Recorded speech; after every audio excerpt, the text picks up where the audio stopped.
Welcome back, students. Now we will learn about the radial artery in the hand. Okay, just see the orientation of this diagram before I trace the course of the radial artery, because we are going to learn the radial artery under two heads: course and branches of the radial artery in the hand. This is the radial artery which lies in front of the lower end of the radius, where you can feel the pulsation of the radial artery. Now this radial artery then will wind round the lateral aspect of the wrist joint to go to the back of the wrist, and then it will go to back of the hand, where it will pierce the first metacarpal space. Okay, now before it just goes on to the lateral side of the winding round onto the lateral side of the wrist, it gives a branch called as the superficial branch of the radial artery, which we have seen that this will unite with another artery, that is the continuation of the ulnar artery, to form the superficial palmar arch. Okay, so we will not trace further this superficial branch of the radial artery which is given at the wrist, okay, just before the flexor retinaculum. So this artery will lie onto the superficial aspect of the flexor retinaculum. This is the flexor retinaculum, this is the scaphoid bone, this is the trapezium bone, okay, and this in front of this is the flexor retinaculum on which this superficial branch is lying.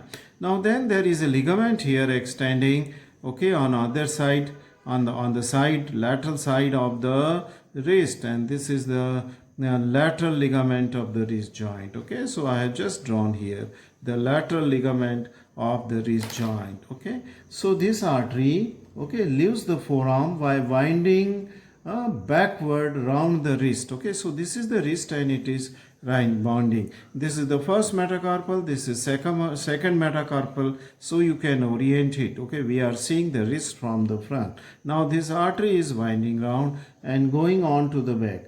It passes through the anatomical snub box on the posterior aspect. Okay, just I will draw the dotted line so that you can see the course on the back side. Okay, so this is that course, how till it will appear in the, again on palmar aspect, okay, in the first metacarpal space, first metacarpal, second metacarpal, and this is the first, where this artery will again reappear here after coming between the two heads of the dorsal introccii, then lying between that of the two heads of the adductor pollicis. Okay, adduct, that I will tell you. So this is that artery again has come on to the, but now we will learn about the course which it is has gone on to the lateral side first of the wrist joint, and then on to the back side of the wrist joint, and then it is lying on the dorsal aspect in the first metacarpal space. Okay, so this, just concentrate on this diagram. I will orient this diagram to you also.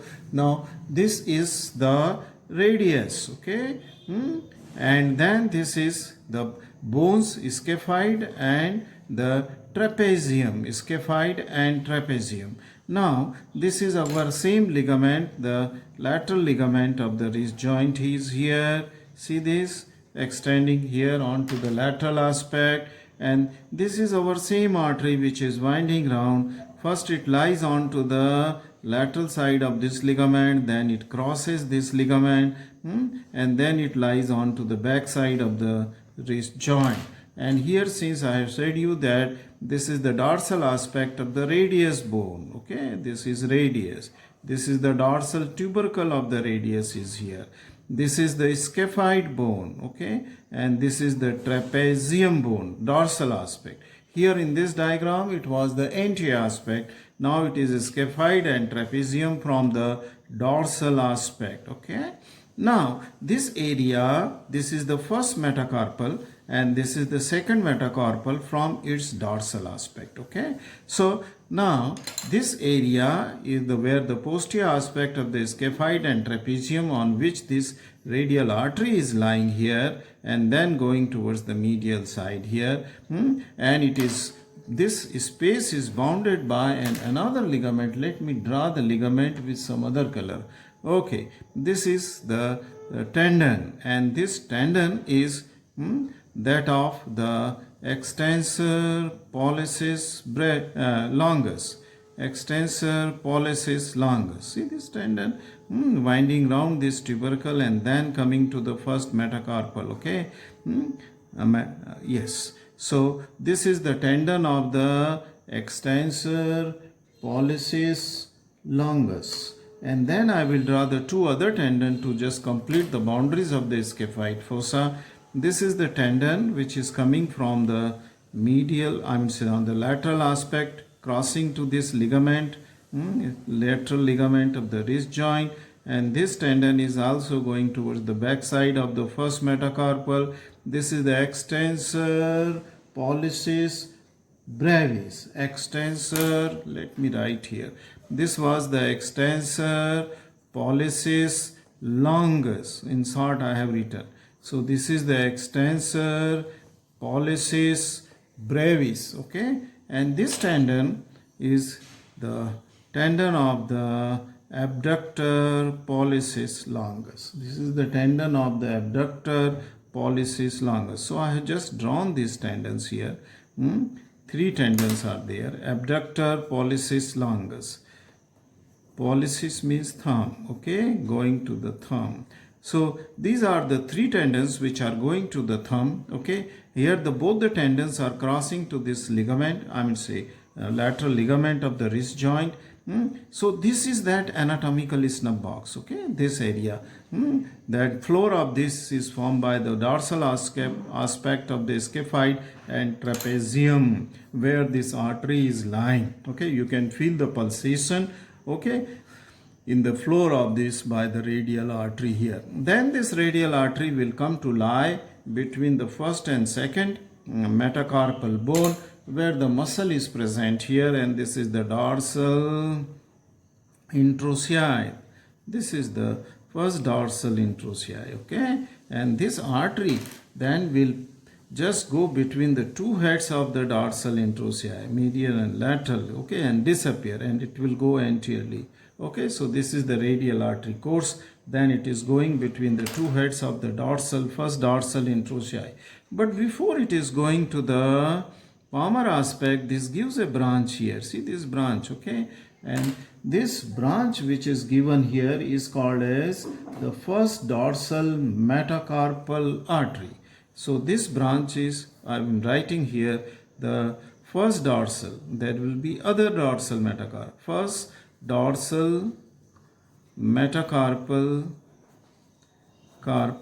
arteries. So this is the first dorsal metacarpal artery, is a branch given just as it lies on the first metacarpal space before it goes between two heads of the dorsal interossei muscle. Okay, dorsal. So I hope you have followed this course from posterior aspect also. Now again we come to the front aspect, and I will use the same diagram here.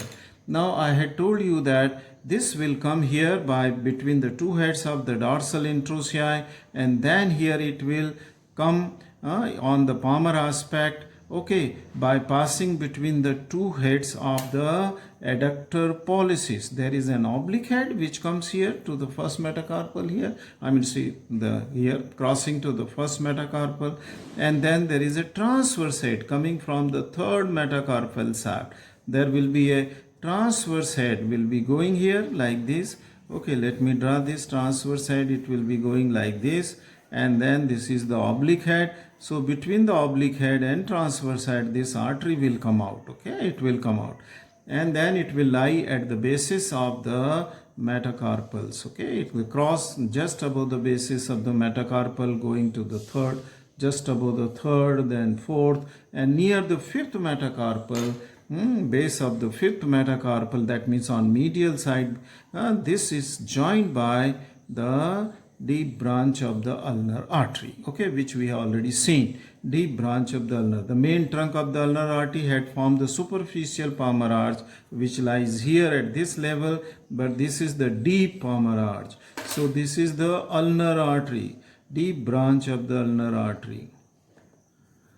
Ulnar artery.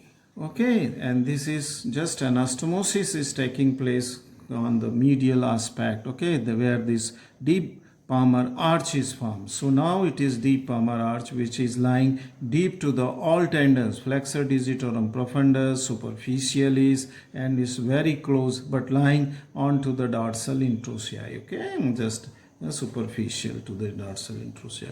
So it is quite deeply placed and deep palmar arch is thus formed. So you have seen the course of the radial artery in the lowermost part of the forearm, that is in front of the radius, okay, where pulsation is felt. Then you have seen it's winding around the lateral margin of the wrist joint, okay, onto the ligament, and then you have seen its ligament, its a relation with the various tendon, how it lies onto the anatomical snub box here, then how it again penetrates the first intercostal space. First, this introosseous space where first introosseous, dorsal introosseous muscle is there, which will ultimately between two heads of the dorsal introosseous, it will come to lie on the palmar aspect between oblique and transverse head of the adductor pollicis, okay, and how it will form the deep branch of the ulnar artery.